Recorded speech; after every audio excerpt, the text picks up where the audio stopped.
Good evening, boys and ghouls. Welcome back. I am D, your guide in the tangled wilderness of movie history. In our journey through the horror genre, we have made it through the war times and emerged in the tense 50s. It's a different time, so I think it's time for a different background. There we go. Now, the 50s. In the post-war era, the old gothic monsters weren't scary anymore. The real-life terrors were the fear of atomic war and foreign invasion, which was reflected in cinema. The 50s therefore became the age of aliens and giant monsters. Now, to spice things up, I thought we'd play a little game. I call it the 50s Nuclear Radiation Drinking Game. The rules are simple. Whenever the explanation for something strange is simply radiation did it, or something similar, take a shot. To make it easier, I help you out like this. Alright, salt and lime at the ready? Here we go.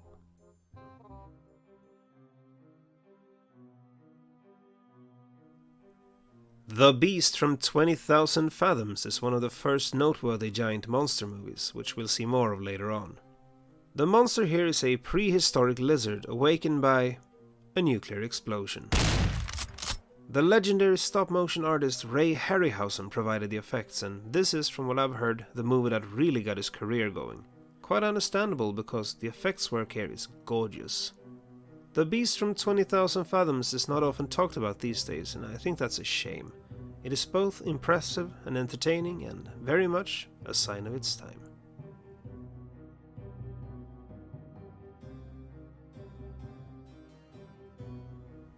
Them.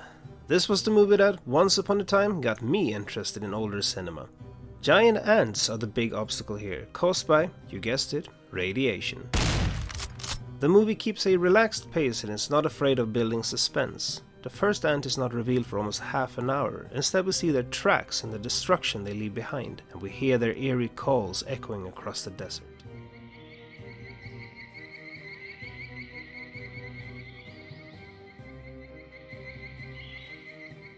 By the time we finally get to see them, the reveal is perfect. The concept is simple, but the movie is very well crafted. Them is a film that I gladly skitter back to every now and then.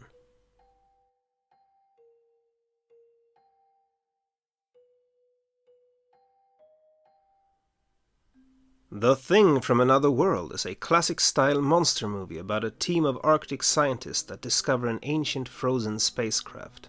They accidentally thaw up one of the passengers and, of course, it goes on a killing spree. In the role of the space creature we see James Arness, probably best known as Zeb McKayen of How the West Was Won. I wouldn't blame you for missing it though. The Thing from Another World is a humble movie, but it gained a cult following and left quite a bit of an impact. It was remade in a spectacular manner by John Carpenter in the 80s, and don't worry, we'll get there.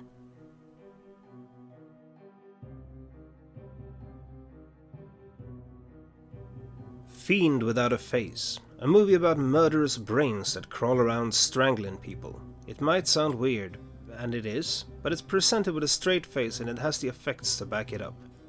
The brains are invisible for most of the movie, but when they're eventually revealed, damn. Oh, and the thing that makes them visible? Radiation. Well, kind of, not nuclear radiation, but just take a shot. The movie is a bit slow on the uptake, but towards the end it's intense AF. Fiend Without a Face, a slow burn with one hell of a payoff.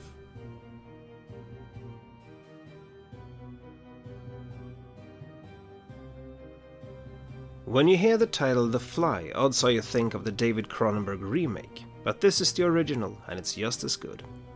The story concerns a scientist who accidentally gets his DNA mixed with that of a housefly when conducting a teleportation experiment.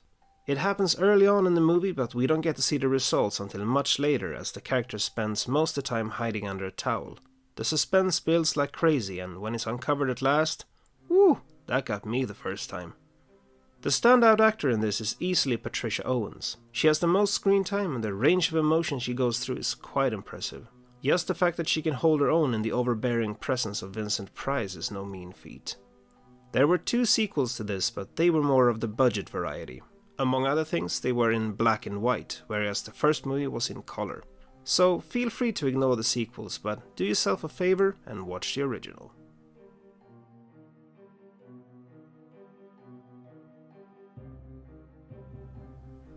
Les Diaboliques is a psychological thriller with hinted supernatural elements.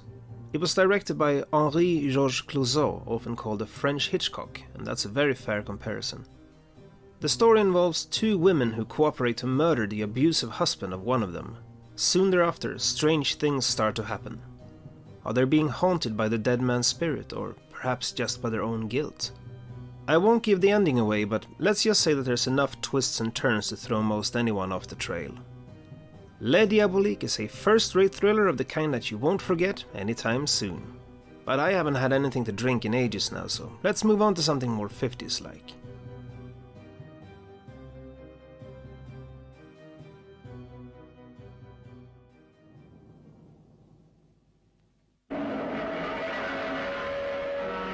Gojira, or Godzilla as we Westerners call it, might just be the most 50s movie ever made. Looking back at it, it's also the definite giant monster flick. It wasn't the first kaiju movie, but it was the one to kick off the trend in earnest, both in Japan and internationally. True to my word, the king of monsters is suggested to be the result of radiation. In fact, the entire movie is meant as a metaphor for nuclear devastation, so yeah, have another. It's a powerful and sometimes quite disturbing movie that I strongly recommend. Just make sure you watch the real Japanese version and not the mutilated mess of a movie that is the American recut, or the 90s remake for that matter. Ugh. Stay clear of those and you'll be just fine.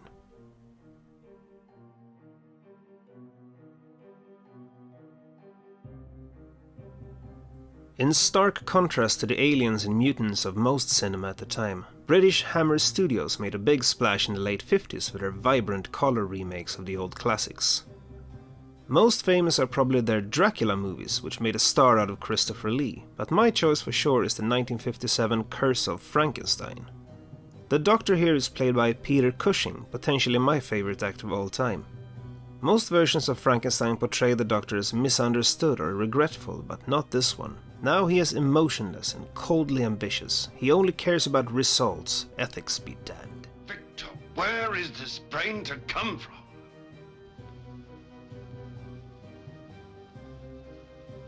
I'll get it. Christopher Lee is in this too, by the way, barely recognizable as the monster.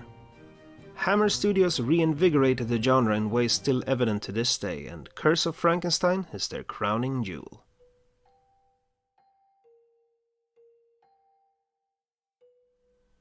The creature from the Black Lagoon is sometimes said to be the last of the classic Universal monsters, but certainly not the least.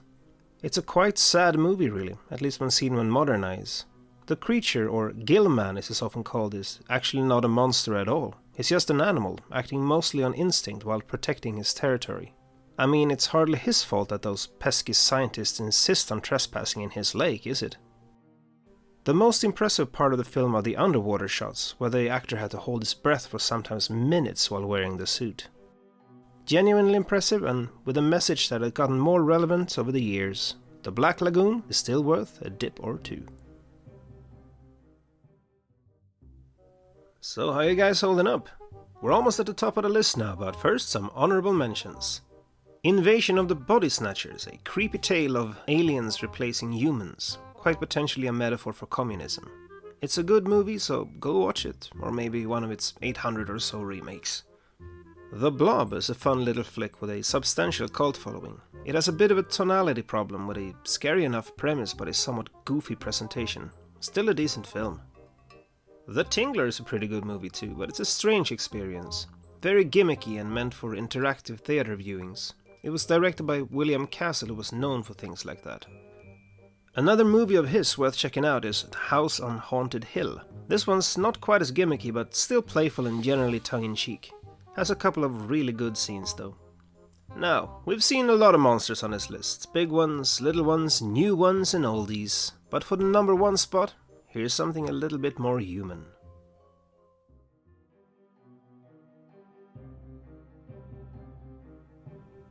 The Incredible Shrinking Man is pretty much just what it sounds like.